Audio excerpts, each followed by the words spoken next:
Today on the Daniel Baldwin Show, keep the change. That's right. How do we actually change? Coming at you right now. Good morning and welcome to the Daniel Baldwin Show. It is Friday, August 15th. We have hit the midway point of the month already in August. The summer is coming to an end, my friends, but welcome, and I'm happy to have you here watching the show. Let's go right into viewer mail. I'm not going to get this name right. Handislawski from Dallas, Texas. Hal Handislawski writes, "Hey Baldwin, what's your take on what's going on in Alaska right now with the president?" Well, you know how, like him or not, and you know I support the president. If this guy doesn't win the Nobel Peace Prize, I don't know who's going to, because he has taken multiple war-torn nations that have been fighting each other, wars on and off for decades, and he's brought them back together. He's got Pakistan and India at the table, and they've made their deal. He's I don't know what he does in the meeting. I don't know if he threatens intervention or sanctions, or, he's like that daddy that has the belt in his hand, someone's going to get it, or he's just silver-tongued and he's able to get them all together and see the light at the end of the tunnel when they end these wars. But he's about 5 for 5 right now, and I imagine what he wants is a deal. That's what he does. That's what I admire about him. He's a deal maker. He's a business guy more than he is a politician. Certainly, he's brash and bold, and sometimes his choice of words aren't exactly how I would choose to say things.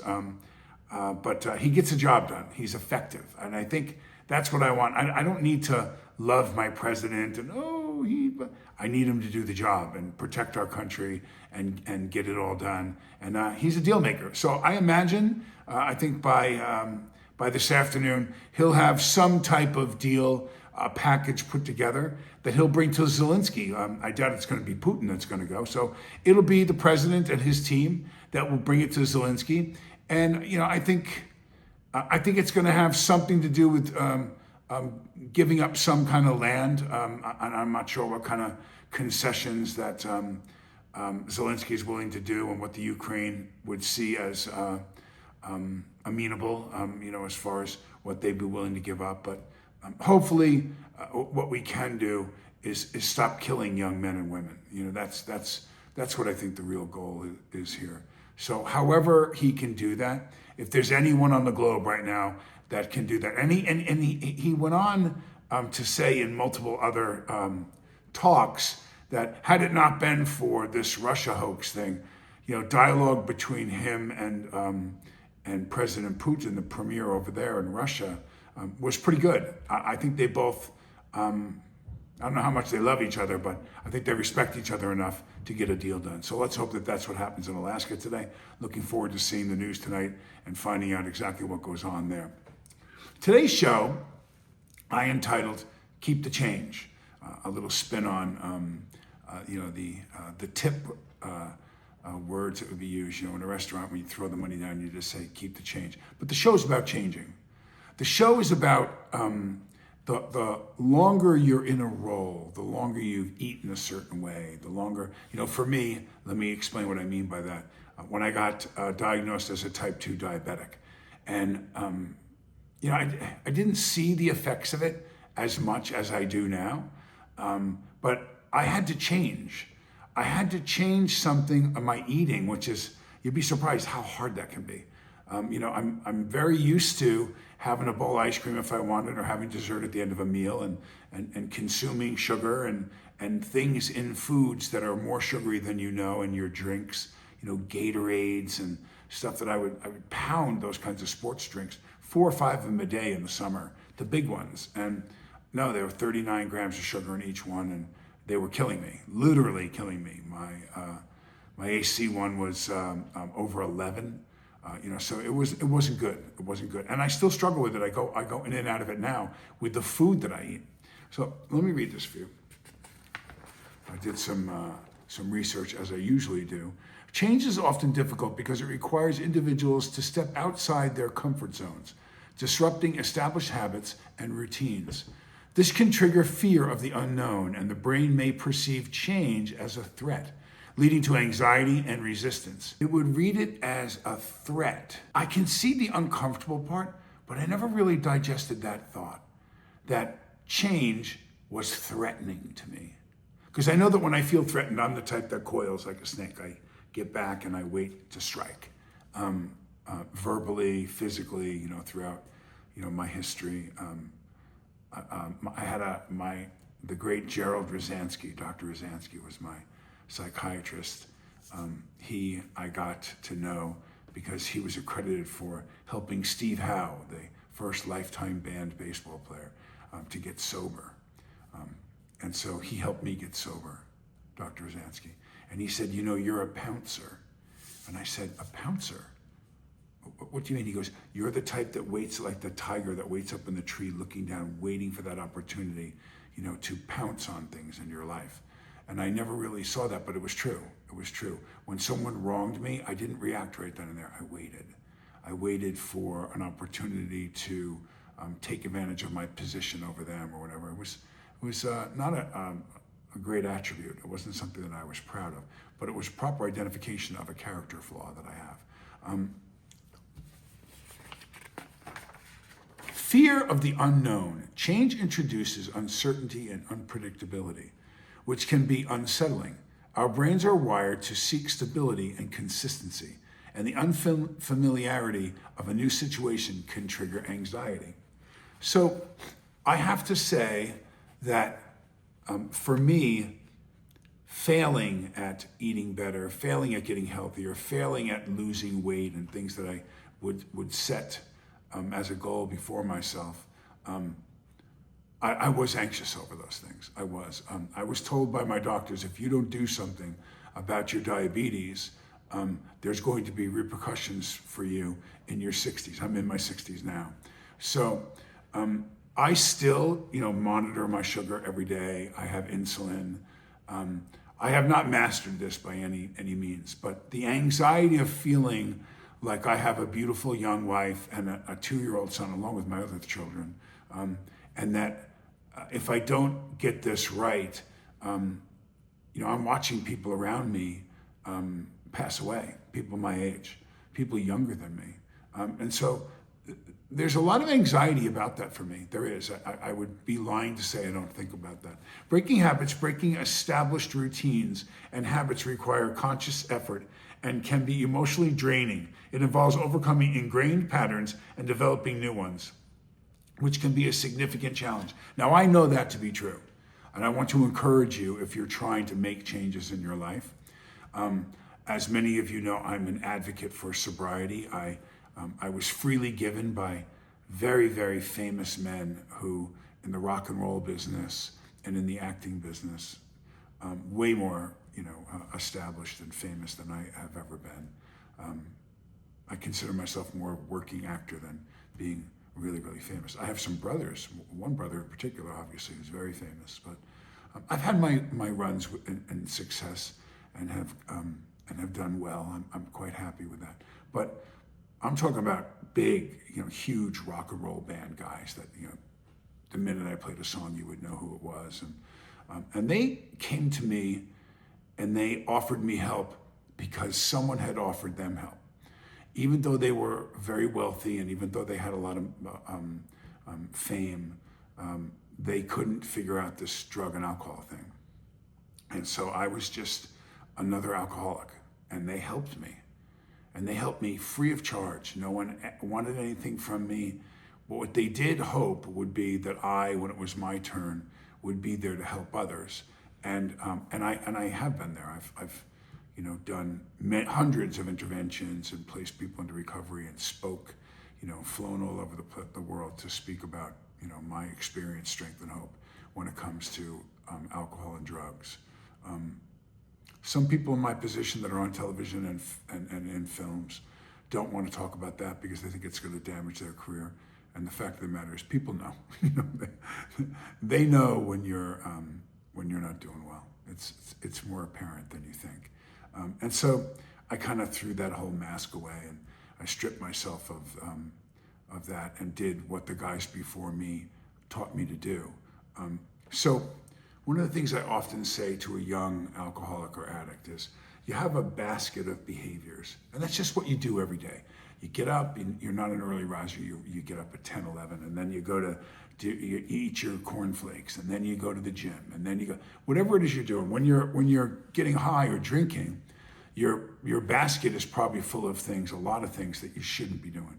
You go to the liquor store, you stop at the bar, you have your first drink at 11 in the morning, and then you do this. Then you stop by Vinny's Pizzeria and you have 2 beers, and you blah, blah. Then you buy at the deli, you get a 6-pack to go home. Whatever your routine is, whatever your behavior basket is, when you're trying to make change, you have to reach into that basket and you got to pull a lot of things out. You can't be around certain people if they drink too. You don't want to, if you're trying to get sober, you don't want to hang around with people that use drugs or drink. You have to take them out of your phone. You have to change what's in that behavioral basket. And you have to supplement. You can't just take the ones out and say, oh, I'm going to stay home, or I'm going to lock myself in and isolate myself. That usually doesn't work. That leads to boredom. That leads you right back to going to the behaviors that got you in trouble.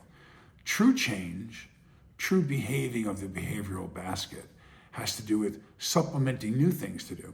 Going to the gym, walking, volunteering, going to 12-step meetings and being of service to people there. You know, there's something to be said, and this was part of what I struggled with. There was something to be said about making myself available to drive someone that needed a ride. Hey, there's a driver board if you want to put your number up. And then you get some guy who maybe isn't as fortunate as you. He's a veteran that lost a leg or whatever the situation is. You just make yourself available to be of service to other people. And you get to know more people that are in the program, and you get to fill that basket with behaviors that are far more healthy than when you're drinking and using. The same is being said here. You know, change is hard. It really is, particularly if it's behaviors that you've been doing for decades. It's hard to change. It's hard to look at yourself in the mirror and say, I don't like how I look. I don't feel good. I'm sluggish.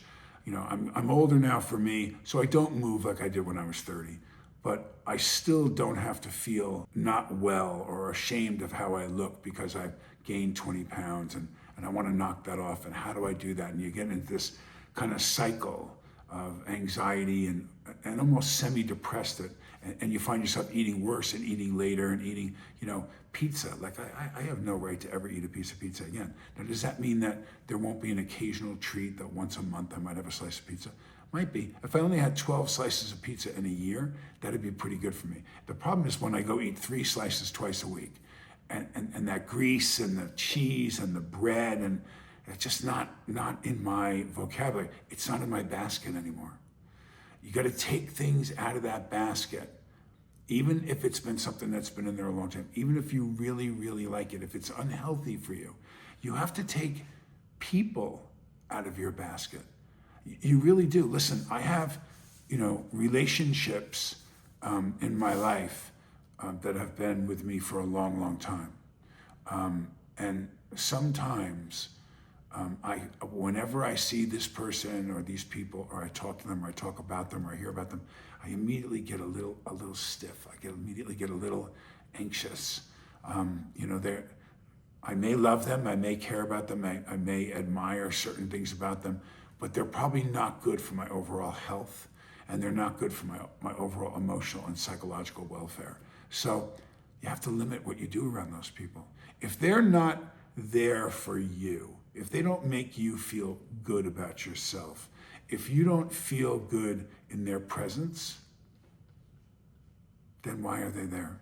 So what you don't want to do is fall back on bad behaviors from the original basket that we were stripping as a result of people that you're around that make you feel bad about yourself, that make you feel less than. Don't do that. Don't do that. We're all special, and we all have tremendous things to offer. God don't make junk. God did not make you so that you'd feel bad about yourself. God made you to hold your head high and serve him. So being of service and replacing those behaviors in that basket and establishing your self-worth are amazing, amazing attributes that you need to pursue. Let me read on. We feel the discomfort of change the most when faced with letting go of what we know. There is a good reason for this. To move forward and to move toward any change, we must leave the familiarity of something we know before we are sure the new situation will become comfortable. This puts us in a kind of no man's land. So you're smoking. I was a smoker for 30 years. Excuse me. So now I knew when I married my wife, Deasia, she's not a smoker. She's not a drinker. She's not a drug person. She's none of those things.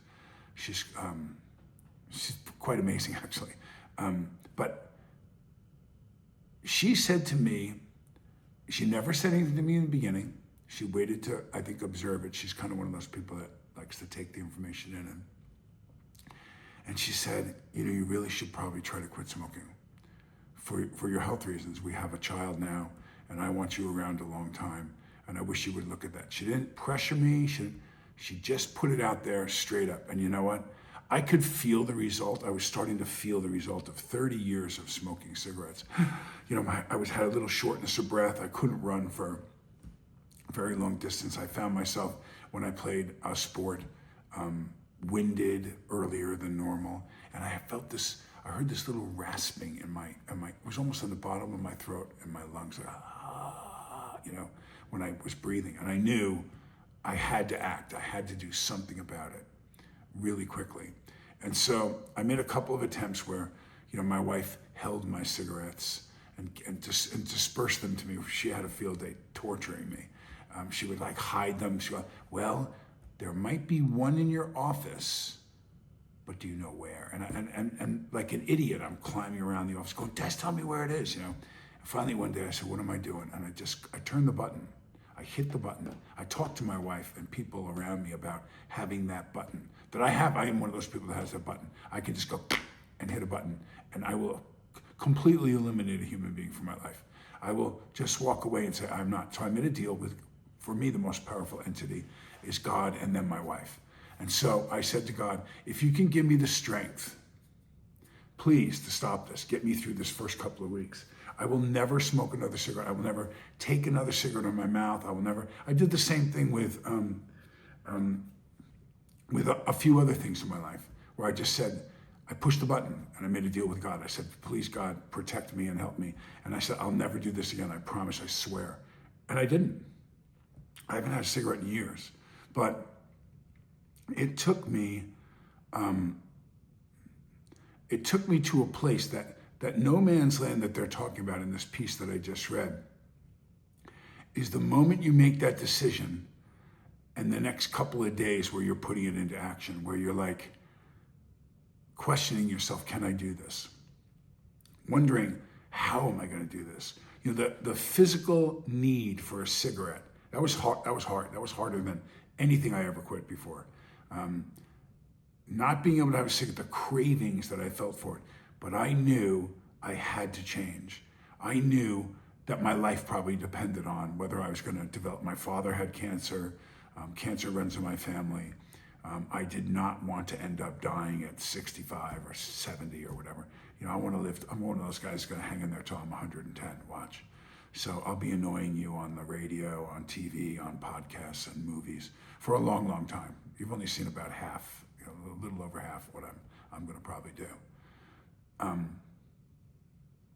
Change is hard. Don't underestimate what you're going through when you're trying to change something that's significant in your life. It's okay to acknowledge it. People that try to downplay it, I don't think they're as successful as people who shine a light on it and say, this is it, I'm going to do this. Telling my friends I didn't drink anymore when I go to a bar. I just went to a function. It was the Jim Kelly Celebrity Golf Tournament, the famous quarterback for the Buffalo Bills. What a great guy, what a great Christian, one of my heroes. He really is. Jim Kelly is one of my heroes. He's just a great human being. And I'm at the event and there's guys having a drink, hey, Bob, let me do a shot. And I went, yeah, sorry, man, I don't drink anymore. I don't drink. And they go, come on, Baldy, we can't buy you a drink. You're going to have a drink with me? And I'm like, no. And if I could tell you the stories why I earned my right to stop drinking, you would never ask me to have a drink again. You would understand why I absolutely had to stop. and why I would never risk going back there again. But again, I look it right in the eye. I hold my fists up to it, and I'm proud of the fact. Setting goals and acknowledging what you're going through was imperative for this person to make change. I have to say that. I have to say it to myself over and over again. You cannot change the past, your history, the laws of physics, facts, the weather, human nature, yours and others, personality traits, yours and others, another person's beliefs or thoughts, unless they choose to change. Someone who doesn't want to change, who you are related to, human needs, sexual orientation, blah, blah, blah, blah, blah. There are some things that are almost impossible to change or cannot be changed. You can alter, you can act it out, you can try, you can claim, you can identify with, but there's some things you just can't change. So identifying, there's a great prayer. God, grant me the serenity to accept the things I cannot change, the courage to change the things I can, and the wisdom to know the difference. Let this sink in again. Listen to it slowly. God, grant me the serenity to accept the things I cannot change. Take those in. Identify. I can't change I'm a man. I can't change that I'm, I have blue eyes. I can't change. You can alter it. You can have surgery. You can put contacts in, but it doesn't change. You have to accept the things you cannot change. To have the courage to change the things you can is what we're talking about. Going in there and doing the work, being brave, being consistent, persevering. That's the courage to change the things you can. And then, of course, the wisdom to know the difference, to be able to make sure you're properly identifying things, to know that this is when I can't change. I can't change anything about one of my brothers. I can't change anything about either of my sisters. I can't change things about what a president does. I can't change anything. I can voice my feelings and my thoughts, but I can't change. So identifying the things you can change and then working on the ones that you can is really, really important. So I love that prayer. To initiate personal change, focus on building self-awareness, setting clear goals, and developing new habits. This involves identifying what you want to change, understanding why you want to change, and then taking intentional steps to achieve your goals. Change can be gradual, so celebrating small wins and seeking support are also crucial. Now, of course, for me, this reminds me of AA. People don't like to talk about AA, they don't want it in the public eye. I don't understand. I think back in the day when people said that they were an alcoholic or they talked about being in Alcoholics Anonymous, that could hurt the program, and it also could have an effect on that person's life for a minute, because people didn't understand what AA is. AA is pretty accepted now. So making goals, getting a chip for 30 days, for 60 days, for 90 days, for 6 months, 9 months, a year, celebrating with a cake at the meeting, and setting goals and acknowledging little wins are good things to do. Good things. Targeting a weight loss, let's say. So let's look at not trying to shoot for the 25 number or the 50 number, whatever your goal is. What about the first 5 pounds? Hey, you lost 5 pounds in a week. You lost 5 pounds in 2 weeks. You lost 5 pounds. That's a win. That's a win. Did you have a perfect 2 weeks? Did you? No, maybe you cheated one day. Maybe you lost 3 and you gained 1, and then you lost, 3 more, and you ended up hitting the goal of 5. But you made the goal. So take that in and be happy that you made 5. Now move on to the next 5. Setting smaller incremental goals are a really, really good way to change and meet the overall goal that you're seeking. Take it in, man. Take it in. Enjoy the ride. Making it not painful. Making it a journey that you celebrate is far greater way to do it than to make it a really heavy, terrible thing. I've seen people that are so critical of themselves, which is probably one of the reasons why they have a problem with a substance or food or whatever the health matter is. So reflect on your current situation. Identify areas where you want to see improvement or change. This is for anybody. This is not for somebody who has some drastic problem. This isn't somebody who has a pretty good life that could make it better. So take a look at yourself, take a look in the mirror, take a look at your basket of behaviors, take a look at your health, take a look at your finances, take a look at yourself as a lover, as a spouse, as a parent, in any place. Where can you improve? This is good self-help guide stuff for anything that just makes the quality of your life even better, even if it's going pretty well. Understand your motivations. Why do you want to change? What are the potential benefits? So we know the big ones are obvious. I want to live longer, but what about I want to change how I communicate? Like I want to be more present for my wife. I want to really try to take a look at what it's like to see things through her eyes. She's much younger than me. She's a woman, I'm a man. She's a mom, I'm a dad. What does that mean when she's telling me something? What am I hearing? What am I not hearing? How can I be a better husband to her? So these are all things that anyone can look at if you want to start to, even if you have it going well, that you want to refine it. If it's not going well, if you're getting DUIs, or you're ended up in jail, or you're getting fired all the time, there's really, or you're 200 pounds overweight, there's obvious things that you need to change. Let's address those big ones, especially the health ones, first. But remember, everyone could probably use a little change. Everyone can. And so I think being willing to look at your life objectively and yourself objectively, that's where it starts. Acknowledge your strengths and weaknesses. This helps you build on your strengths and addresses areas where you need support. So I like the fact that they talk about in this, about having support. You don't have to do everything on your own. Sometimes the truck backs up with a big bag of rocks, the truckload of rocks that have to go in the backyard because you're doing that new garden in your yard or whatever it is you're doing. Do you really have to carry all the rocks yourself, or can you ask someone for help? Or should you hire someone to help you? I want to feel like I'm always evolving. I want to feel like I'm open to change. I want to feel that change is good in my life. I want to feel that. And so I allow myself to be vulnerable to change. And I hope that you take something from this show today and you look at it and you try to make a change. Because if I reached you and you actually look and self-reflect after the show is over, and you actually modify something or make a change and it makes your life better, then I had something to do with making your life better. And that makes me feel amazing and important and and that I was of service to you and God. So that's what it's all about for me.